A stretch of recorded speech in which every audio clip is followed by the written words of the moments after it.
On her first day at Harvard, they laughed when she introduced herself. "A girl from the Philippines? Here?" someone whispered across the room. The comment wasn't loud, but Anna heard it. She smiled politely, hiding the ache that formed inside. She had traveled thousands of miles from Davao, leaving her family, her friends, and everything familiar behind. For months, she had prepared for this day, the day she would walk through the gates of one of the world's most prestigious universities. But nothing prepared her for the quiet judgment in people's eyes. Inside the classroom, students wore designer clothes, carried shiny laptops, and spoke with confidence that echoed through the hall. Anna sat at the back, clutching her notebook, the same one she had used during her scholarship exams. Her accent stood out. Her clothes were plain. Her background? Too simple for Harvard, they thought. When the professor asked everyone to introduce themselves, Anna stood. "Good morning. I'm Anna de la Cruz from the Philippines. It's a blessing to be here." Some smiled politely, but a few smirked and whispered again. Anna sat down quietly. The moment stung, but what no one realized was that behind her shy smile was a storm, a fierce determination born from years of struggle, late night studying by candlelight, and a heart that refused to give up. Because Anna didn't come to Harvard to be accepted, she came to learn. The first few weeks were brutal. Anna tried to make friends, but conversations always ended quickly. Her classmates formed study groups, but rarely invited her. She would wave and smile. Sometimes they would wave back. Other times they pretended not to notice. In lectures, she took notes quietly, while others debated loudly with the professor. Their confidence intimidated her at first. Their quick accents, their polished words, it all seemed like another world. But at night, when the dorms were filled with laughter and music, Anna sat alone in the library. She read every chapter twice. She watched online lectures, rewrote notes, solved problems no one asked her to solve. Each night, she whispered to herself, "I belong here. I earned this." Her scholarship was her family's pride. Her mother, a public school teacher, had cried the day the acceptance letter came. "Anak, show them what a Filipino can do." Those words became Anna's heartbeat. One day, during a class on economic systems, the professor posed a question that left the room silent. No one raised their hand. Anna knew the answer. She had studied it the night before. Her heart pounded. Should she speak? Would they laugh again? Finally, she raised her hand. Her voice trembled at first, but her explanation was clear, logical, and surprisingly deep. The professor paused, impressed. He said, "Excellent. That's exactly right." It was the first time the class turned to look at her, not as an outsider, but as someone who knew what she was talking about. That moment lit a spark. From then on, Anna spoke more. She asked questions. She joined discussions. Slowly, respect replaced ridicule. But the road was still hard. There were still whispers, still doubts. Yet Anna was no longer the same shy girl who arrived at Harvard. She had found her voice. Mid-semester arrived. The big project, a case study that would count for half the grade, had to be done in groups. When the professor assigned teams, Anna found herself paired with 3 students who had barely spoken to her before. They sighed quietly, exchanging looks. She ignored it. The topic was complex. The impact of microfinancing in developing economies.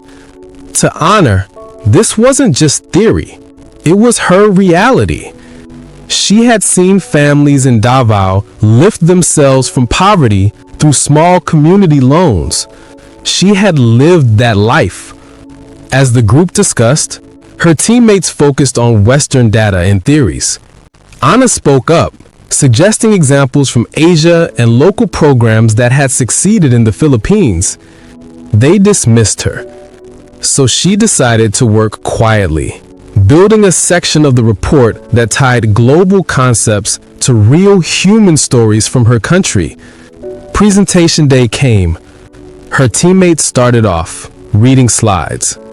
Then Anna took the stage for her part. She spoke calmly, confidently. Her voice was no longer shy. It was filled with purpose. She shared how microloans helped single mothers in Davao start small businesses, how community banks rebuilt villages after typhoons. She showed photos, data, and emotion.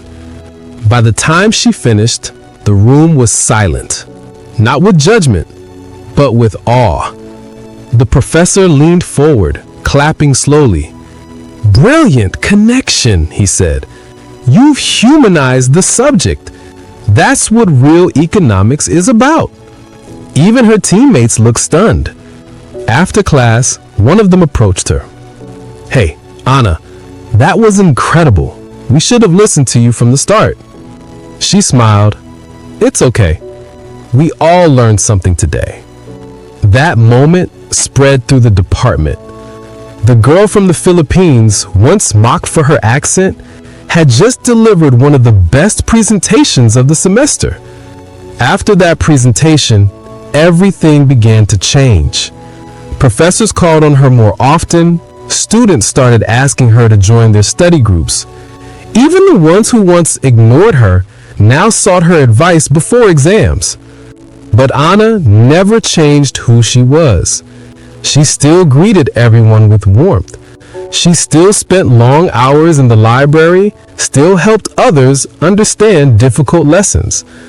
Her humility made her even more respected.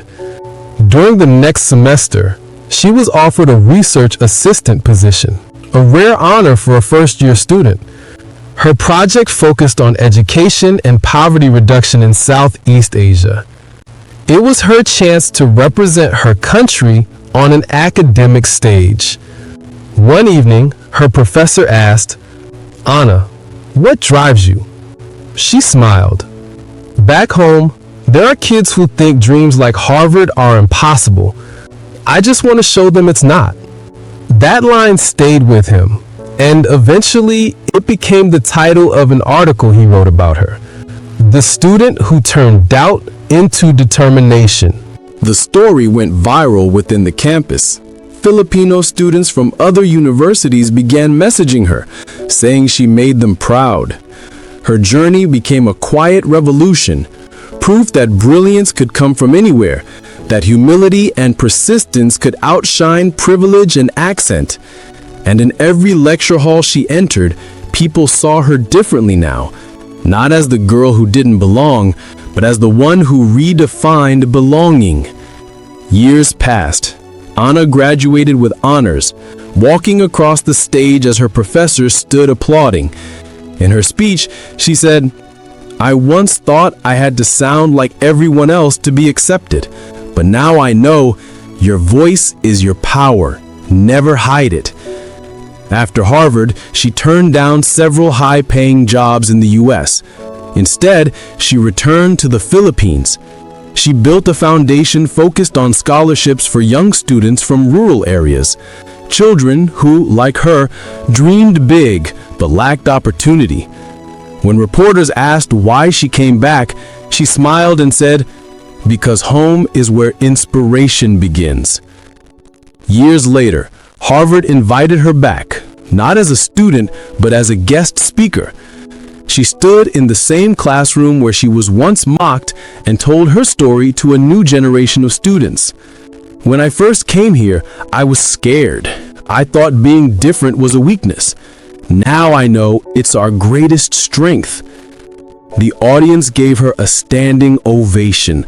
Her professors watched with pride.